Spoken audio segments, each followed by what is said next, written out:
Welcome. My name is Steve Stein, and I'm the host of the Surfing the Tsunami of Change Summit series, Coping with Stress, Anxiety, and Trauma.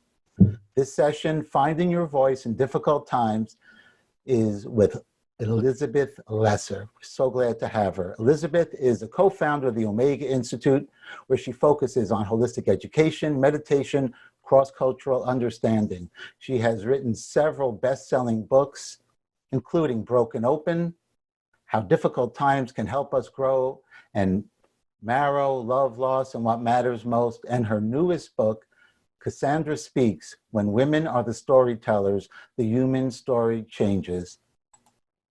Welcome, Elizabeth. So nice to have you here. Thank you, old friend. So good to be with you. Yes, it's been a while, but it's just a pleasure. And we're honored to have you be part of our summit. This is the second one in our summit series. And, you know, it's kind of pervasive. Stress, anxiety, trauma, it's everywhere. So in normal times, like BC, before COVID, you know, a few months ago, the world was plenty stressful and anxious and anxiety filled. And now in COVID, found myself hunkered down, and a lot of really interesting people were hunkered down. So we started this summit series. So today we're going to focus on finding your voice in difficult times. What does that mean? Well, I've spent the past few years living in the subject matter of my newest book. I think anybody who writes will understand what I say when you pick a subject for a book. Like when I picked Broken Open, How Difficult Times Can Help Us Grow, suddenly I was living in the world of how to move out of trauma into growth. And I found myself talking to people who went through such trauma and visiting the traumas of my own life. And that was a huge chapter of my life. Then my next book, Marrow, which was about being my sister's bone marrow donor and what we went through to try to clean up our relationship so that maybe the transplant would work better. Going through that with her through her year of living and then her dying. Oh, I spent so much time speaking with so many people, like, how do you have meaningful conversations, not just with your dying sister, but with everybody writ large into the world and the way we can't talk to each other these days. So this new book, Cassandra Speaks, I came out of about 10 years of leading a women's conference at Omega Institute called Women in Power. I put this conference together long before all these women's conferences were so ubiquitous, because I thought those two words together, women and power, make me very uncomfortable. They make everybody uncomfortable. Women and power, like, why do they make us uncomfortable? I wanted to unpack that question. So I began inviting women speakers from all sorts of disciplines, from the arts, from politics, from beauty and body and politics and everything I could think of to have these conversations. I went to a couple of those conferences. You did? Yeah, they were just so refreshing because you're right. I don't know if it was ahead of its time or was just giving voice to something that no one was really addressing. Yeah, well, so my daughter-in-law, who would come with me to all of the conferences, she kept saying to me, could you take your speeches that opened every conference and turn them into a book? And I was like, I don't want to live in that for all the years it's going to take me to write the book. But finally I did it. So you asked me, the question you asked me was what does this mean, finding your voice in difficult times? That's the question I've been living in writing the book. How do women find a voice that isn't replicating the kind of leadership voice that's gotten us into the trouble we're in, dominating, egocentric? This isn't blaming men. This is just saying, can women excavate from inside of ourselves our authentic voice and bring that into realms where that voice has been excluded. What do you mean excavate? What does that mean? Well, this is true for women and for men, locked inside of us under layers and layers of conditioning, whether it's conditioning from a family that told you as a little boy or a little girl, be like this, don't be like that. No, you can't cry, little boy. No, little girl, you can't be so bossy. Or that's the family. And then there's school. Little girl, you're not good at math or thinking too much, like you should be a teacher and a nurse. Little boy, this is the lane for you, lane for you, lane for you. And we build up all these layers until we emerge as adults, not quite knowing who the hell we are. And I think some of those layers are unconsciously put upon us. Because our parents are doing what their parents did, and they don't even know, they're not aware of, what's happening kind of behind the scenes. One thing I tried hard in the book was not to have the pervading voice be one of blame.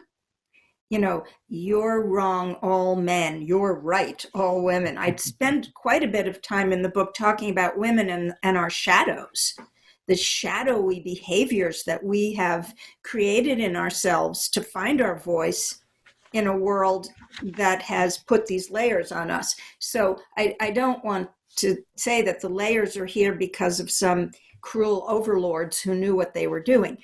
But it doesn't really matter anymore to me how it has come to pass that women feel in order to function well in the work world and in the family world, we have to be like the power structure we see.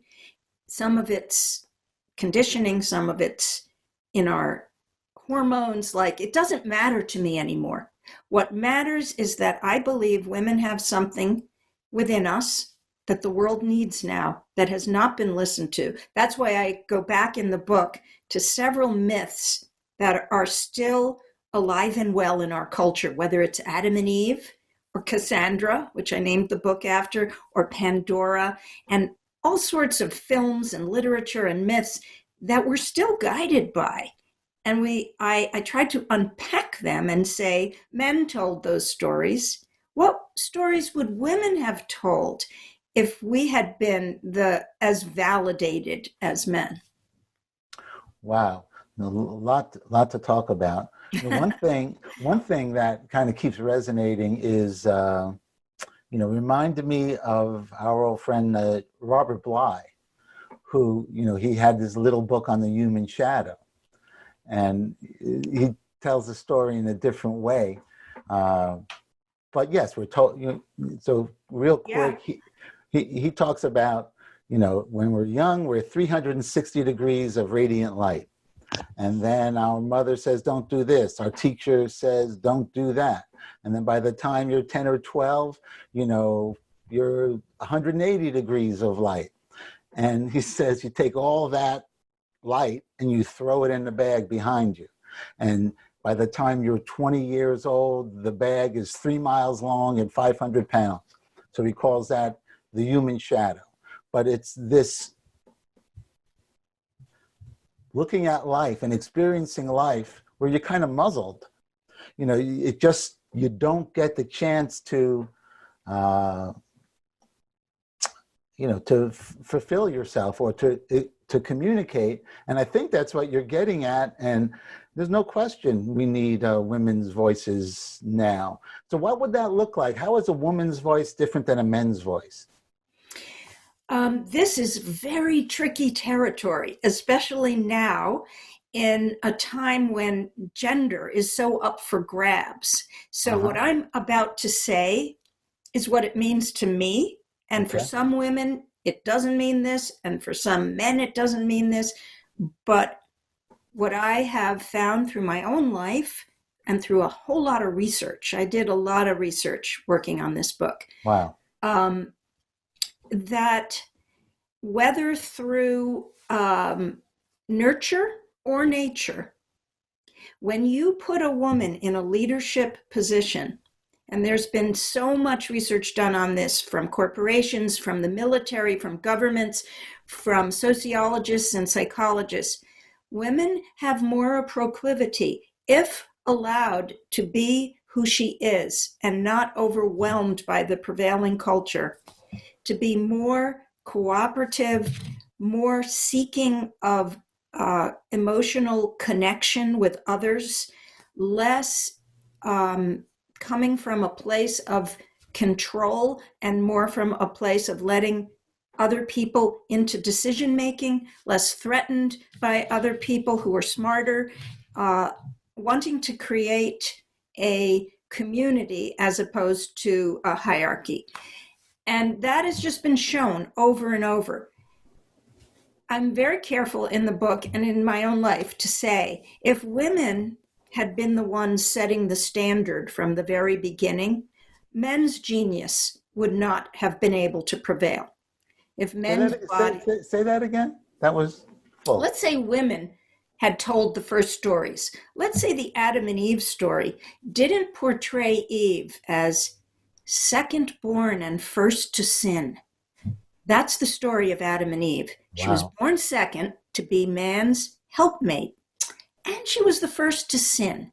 Now, I was amazed when I started going back into a lot of the myths in our culture, Greek myths, biblical myths, early Jewish and Christian leaders, Islamic leaders, how much that second born, first to sin is in our DNA.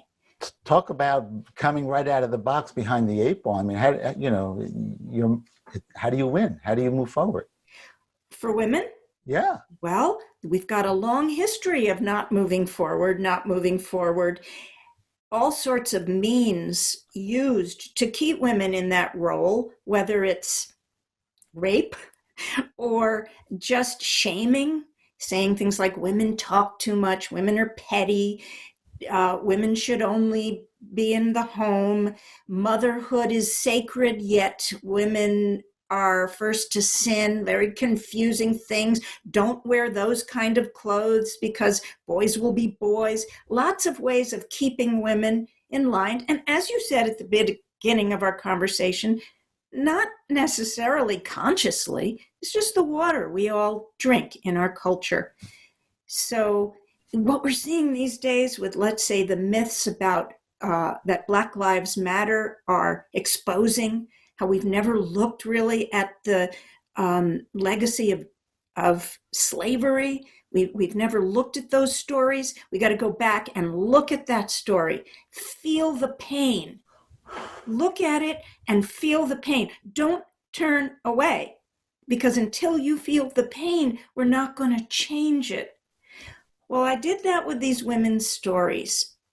And until we look without feeling shamed or helpless, just like, oh, cool, that's what's at the bottom of this. Women are second rate, and we've got to control them.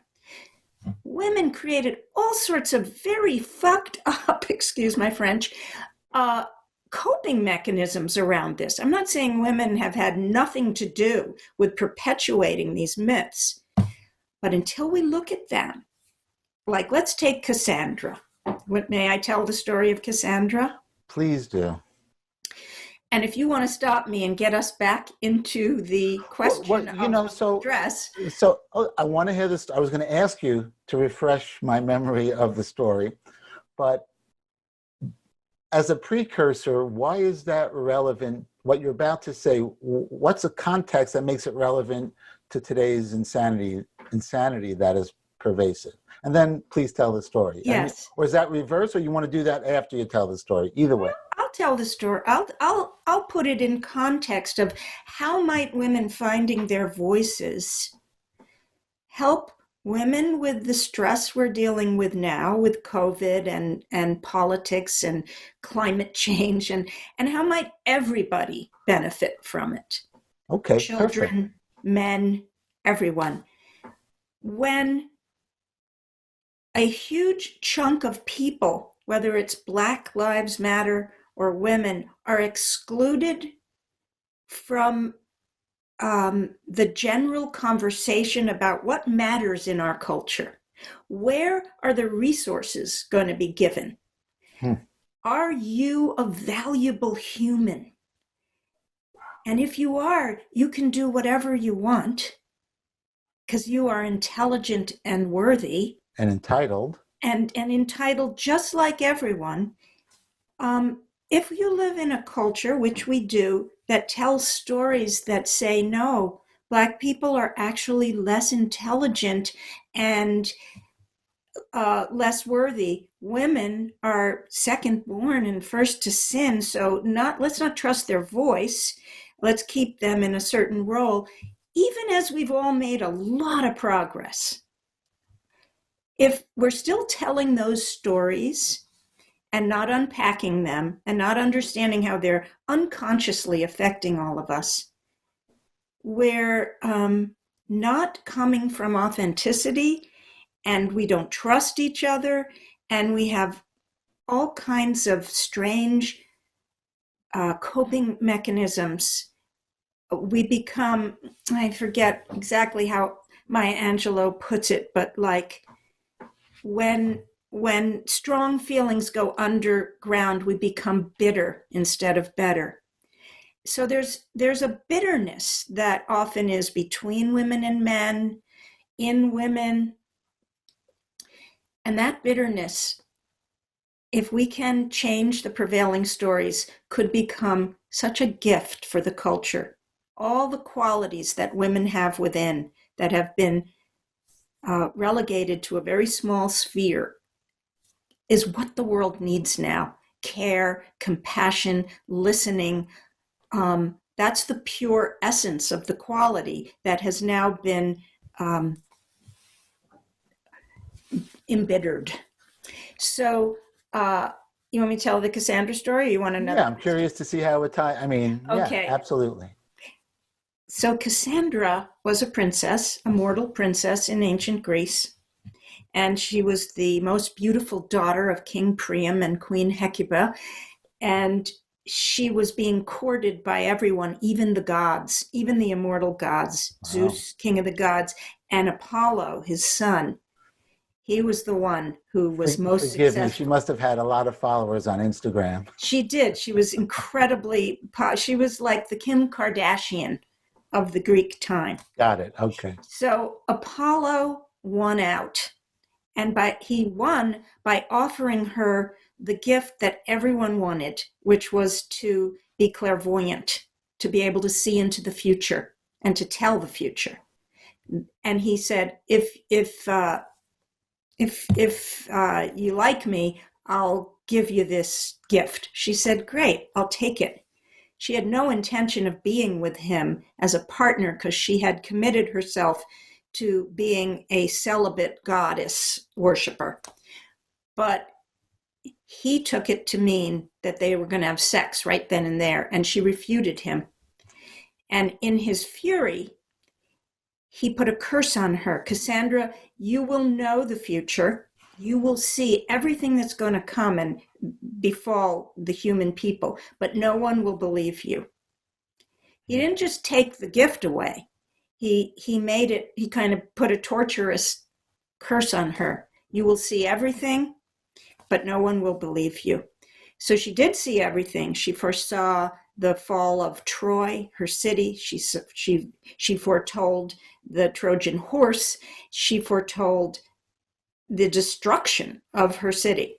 But no one believed her until it drove her crazy. She became crazy from knowing what was going to happen, but not being heard.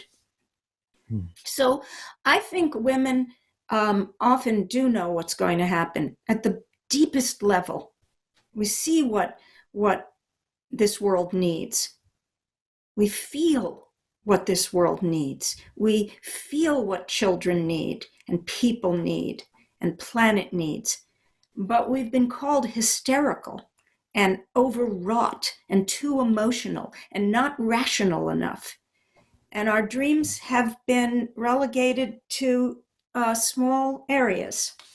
So when I titled the book Cassandra Speaks, When Women Are the Storytellers, the Human Story Changes, The reason I called it that is because when women find their voice, and men too, the feminine in men, a lot of our stress and strain goes away because we're speaking our truth. We're not doubting ourselves anymore. The imposter syndrome, like, I don't know what I'm saying. I'm seeing this, but I'm not going to say it because I don't trust myself. Lack of trust in self creates enormous strain in the human heart. Wow. So something caught me. So the stress goes away when you speak your truth and when you're heard, When you're heard. But so you have to take initiative. Takes a lot of courage. And the wind's not necessarily at your back. And Absolutely. I think that's true in challenging times in general. There's no terra firma. So where do you go? Where do you face? What do you say? And I don't know what the hell is going to happen. What gives me the right to open my mouth? So is this speaking to that? Like something like that? At the back of the book, I offer a toolbox for inner change. Okay. And I call it innervism because there's a lot of emphasis on activism, which we're talking about here in a way. Speaking your voice takes a lot of courage, especially in arenas where your voice has been marginalized.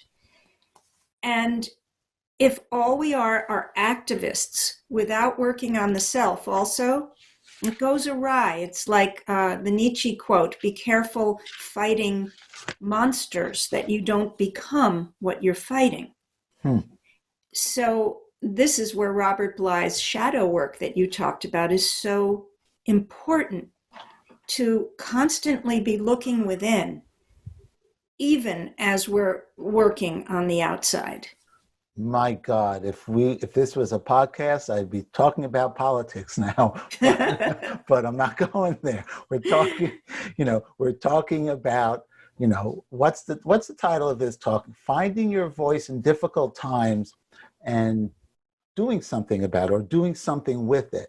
So is that where the toolbox comes in, so to speak? Yeah. It's easy to talk. It's easy to say, this is what I've done and this is what you should do. But it's wonderful when you have some inner tools you can go back to, because this takes courage. Like courage is in short supply often when we're breaking out of old boxes. So I offer in the book a variety of inner practices, meditations, visualizations, writing practices, dyad practices, to constantly come back to giving you a strong backbone and an open heart to navigate finding your voice. Strong backbone and an open heart. Usually you think about the warrior, who's their heart's close, they're all in, but they're not open-hearted, so that's a kind of dichotomy. Yeah. How do you be forceful, clear, direct, and get shit done, and also be open-hearted? Is it possible? Yes. God, not only is it possible, it's the most hopeful thing for a human to do. Do you want me to lead a practice from the book that may help people do this? 100%. Quick question. I'm reading my notes here, innervism? Innervism. What's that the opposite of? Activism. It's not the opposite. Did you invent this word? I invented the word. Innervism. Congratulate. Innervism. It sounds like a Stevie Wonder album, but I'm dating myself. No, that's Innervisions. I invented it because these conferences I spoke at the beginning, so many of the women who you would assume are attracted to a conference called Women in Power are activists, like women working in the space of domestic violence and elected officials. There were just a lot of activists. And I wanted to make sure that the conference was also about looking within, not becoming overwhelmed and burned out, taking responsibility for your own stuff, learning how to communicate, not becoming the monsters we were fighting. So I wanted to make sure, so I gave it a word: activism, innervism. I like it. And so if the masks come down in the planes going down, you want to put your mask on first so you can have a chance of helping someone else. So taking Right. care of the inner. Beautiful, yes. Cool. So before we do the meditation, because maybe we'll kind of finish on that. I think we talked about the imposter syndrome, but one topic that kind of intrigued me: take the other to lunch. Mm-hmm. Is that actually taking them to lunch, or in your mind, or in what context does that come from? I gave a TED talk on this, and several million people have watched it. And sadly, it's still really relevant. I think I did that TED talk like 8 or 9 years ago. I did it because I felt what was really starting to blossom in an ugly way, like an algae bloom on a lake or something, was this division in our country where people with differing ideas couldn't even talk to each other. And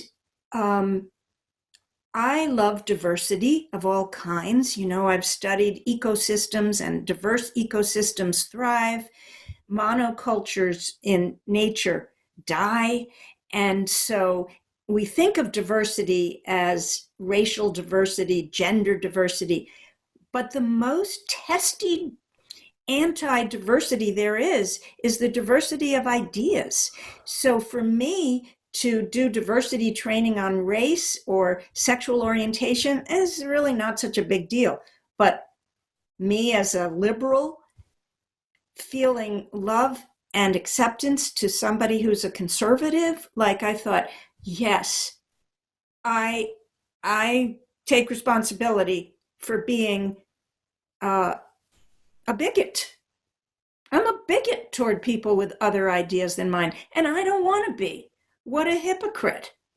You can't just be open-hearted to your own select choice in the diversity realm. So I started working on it in myself. I had no intention of this becoming anything. I was just like, I'm going to lunch with that neighbor who's in the Tea Party. And I'm going to ask her, why? What happened in your life? Tell me your story. I want to understand you. So did you go to lunch? You. Did you actually go to lunch, or did you Yes. just go to lunch in your mind? No, well, I went to lunch. And then I started taking other people to lunch. My, gay bashing brother-in-law, other people. And then I started doing it like on a bigger level. I brought to the Omega stage, the Women in Power stage, a group of pro-life and pro-choice women who, after a shooting in a Boston clinic, had decided none of them wanted violence. And so they were going to start talking to each other. And over 10 years, they became deep friends. They went to each other's children's events, bar mitzvahs, confirmations, graduations. They went to funerals. They went on vacations. They never changed each other. These were leaders in pro-life and pro-choice organizations, very intelligent, engaged activists, but they became innervists with each other. They softened their hearts. I brought them to the stage to show how people with different opinions could love each other. Some women in our audience were unmoved. So what? They get ice cream cones together every Friday afternoon. So what? How dare you have someone on our stage who has that point of view? But most people got it. They were like, we're gonna be like Rwanda or Cambodia if we don't begin to talk to each other. And I do believe that women have the capacity, so do men, but since this book is about women, I'm beseeching women to stay open to the other, to stop otherizing. So in the book, I gave a TED talk about it because I was talking to somebody that I was doing, somebody was at the Women in Power conference and watched this. And she was like, could you do a TED talk about this? So I called it Take the Other to Lunch.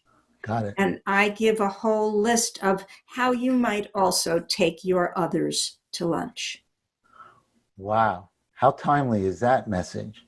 Right? It's like the countries in parallel universes. You can go through the day and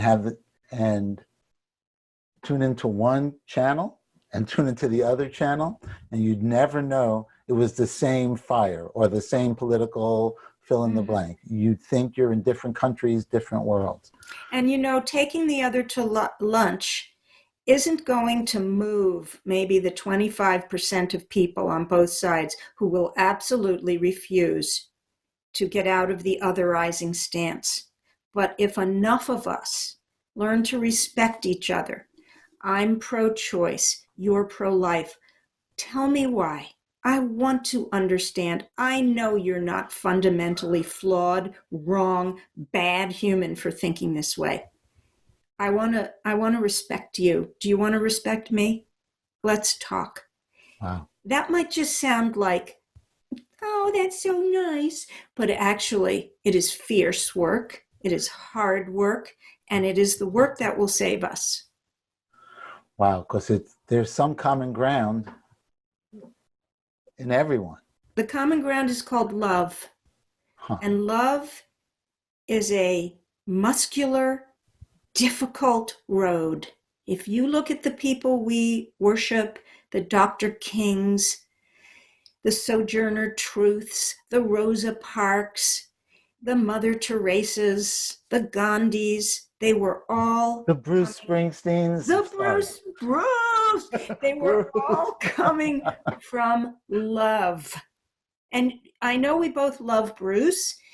You go to a Bruce Springsteen concert, and you are standing next to the most diverse group of ideas. You got firemen and policemen, you got hippies, you got grandmas, you got kids. It's a church of taking the other to lunch. Absolutely. Bruce. So, all right, before we do this meditation, which we'll kind of call it a closing, any other tools for people, in this situation? You're hunkered down. What have you find that works, whether it's from your book or not? Mm-hmm. And before we go into meditation, any kind of... Well, I do want to talk about hope. And one of my favorite people who's taught at Omega for years is Don Miguel Ruiz. He's a Mexican shaman, and he wrote the 4 Agreements, and he's talk about love. You kind of turn into a puddle when you're around him. He's just sort of a blob of love. And I keep in my heart a line that he said at an Omega retreat which is, be skeptical of your negativity.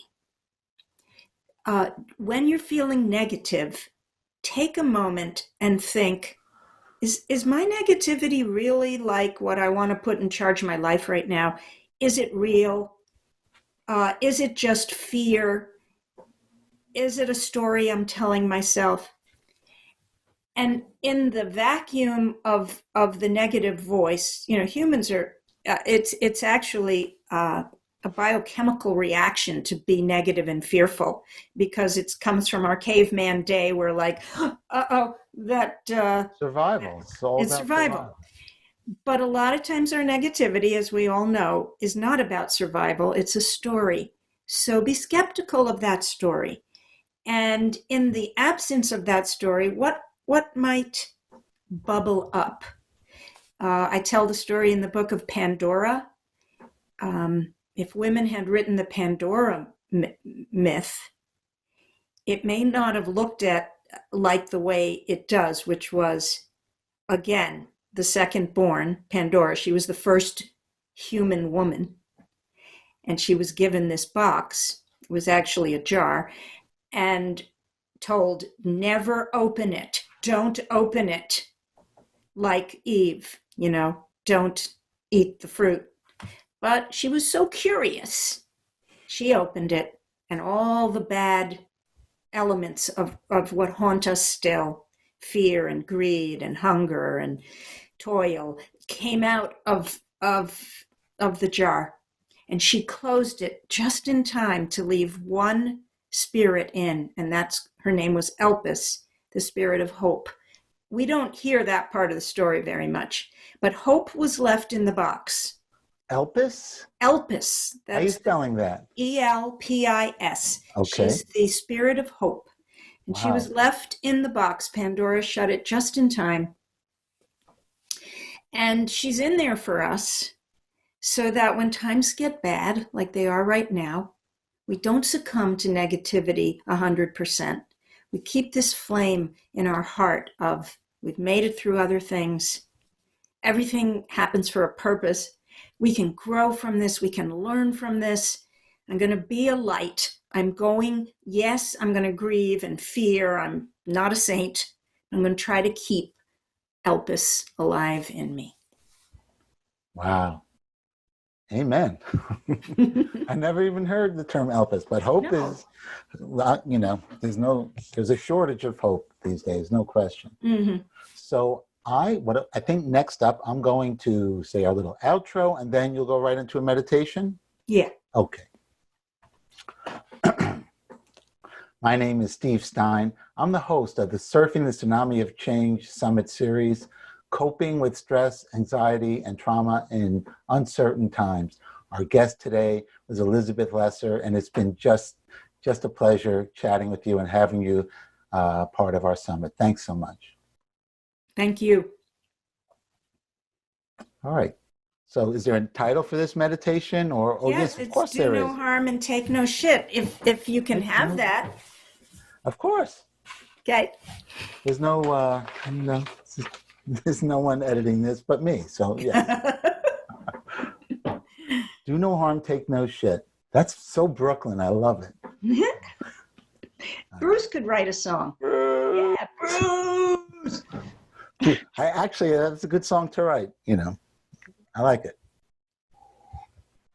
Okay, I'm going to do the meditation. I've never done this before, but I'm going for it. Okay. Yeah, and take as much time as you want. We'll just finish, as long as it needs to go, it's fine with me. These are difficult times, no doubt about it. And I'm going to offer a practice now for all of us, any human alive at this time, to help us get through it. And not just to get through it, to actually offer our light to the world, both to get through it, to tame our anxiety and our hurt and our fear, and to be a light unto the world. So, the first step in this meditation, which I call the do no harm yet take no shit meditation, and I call it that, as you will see, for a reason.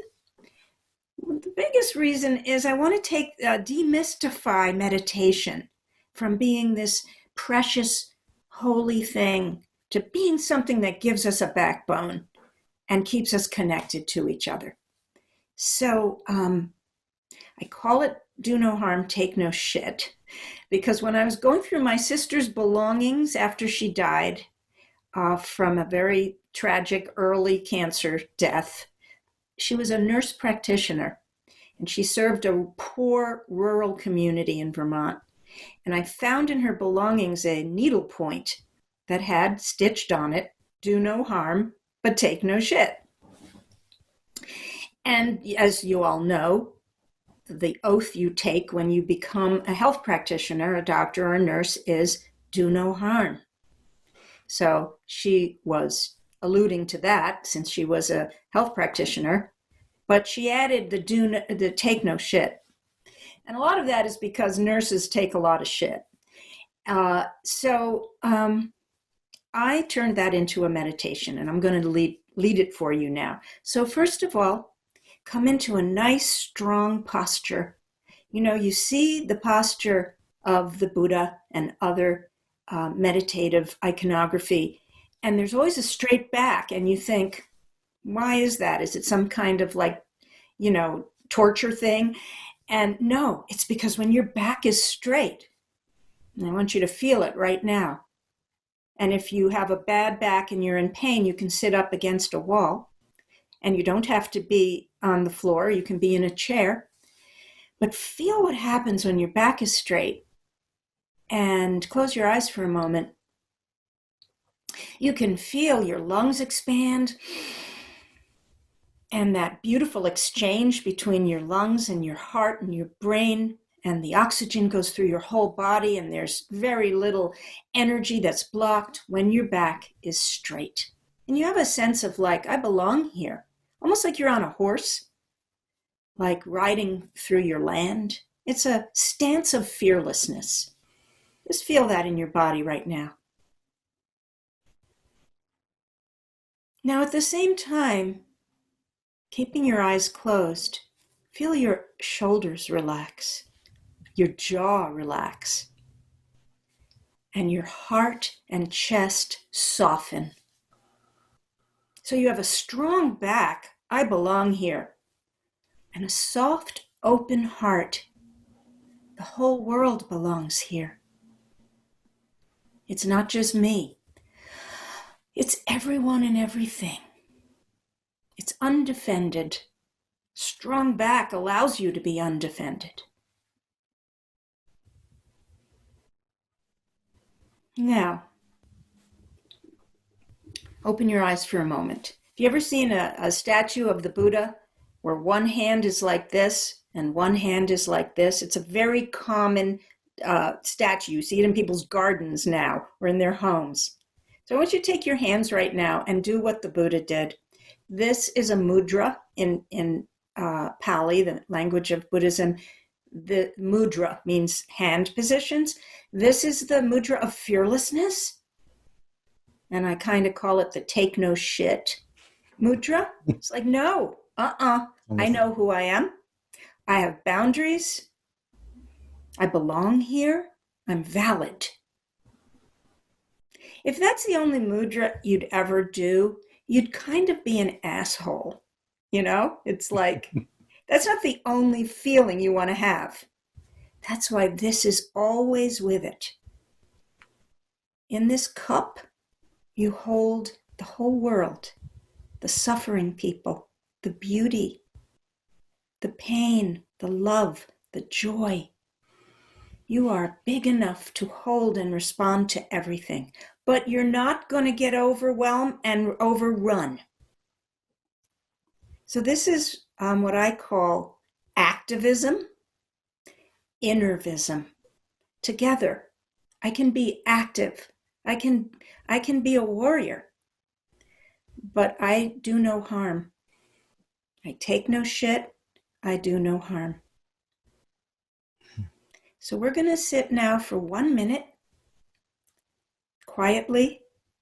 If your hands get tired or your back gets tired, just, relax. This is about relaxation and strengthen. So I'm going to lead us, and then we're going to sit silently. So here we go. Strong back, soft shoulders, open heart. You can put your hand on your heart. Lots of feelings in there. They're good. Your feelings are good. Okay. Do no harm. Take no shit. Do no harm. Do no harm. Take no shit. Let's just feel that in our body.